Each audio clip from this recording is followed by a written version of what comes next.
America વચ્ચે ટેરિફને લઈ અને તણાવ સતત વધતો જઈ રહ્યો છે। અમેરિકાએ ચીનથી આયાત પર 20% ટેરિફ લગાવવાનું એલાન કર્યું છે અને આ બધામાં ચીનની નજર હવે ભારત પર મંડાય છે। ચીની વિદેશી મંત્રી વાંગ યીએ ભારતને આહવાન કર્યું છે કે બંને દેશો સાથે મળી અને કામ કરે અને આધિપત્યવાદ અને સત્તાવાદી રાજનીતિનો વિરોધ કરે। તેમનું આ નિવેદન અમેરિકા સાથે ચાલી રહેલા વિવાદના સંદર્ભમાં માનવામાં આવી રહ્યું છે।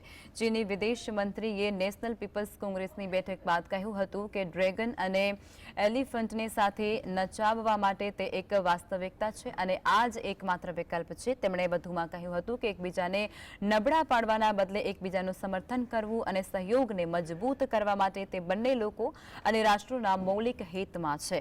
તેમણે વધુમાં કહ્યું હતું કે જો બંને દેશ કે જે એશિયાની બે સૌથી મોટી અર્થવ્યવસ્થા પણ છે જો એક સાથે આવે તો આંતરરાષ્ટ્રીય સંબંધોનું લોકતાંત્રિકરણ અને ગ્લોબલ સાઉથનો વિકાસ અને મજબૂતી એક ઉજ્જવળ ભવિષ્ય હશે।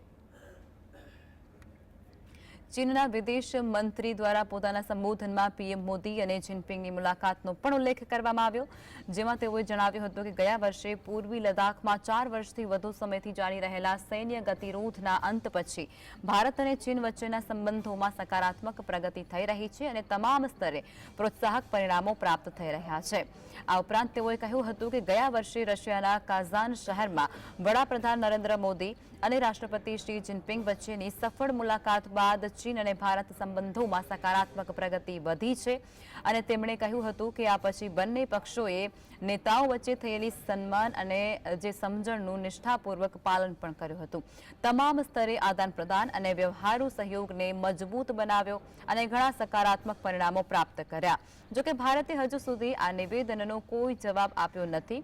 અગાઉ વિદેશ મંત્રી એસ જયશંકરે કહ્યું હતું કે ભારત સરકાર ચીન સાથેના સંબંધો માટે સકારાત્મક દિશા નક્કી કરવા માટે કામ કરી રહી છે।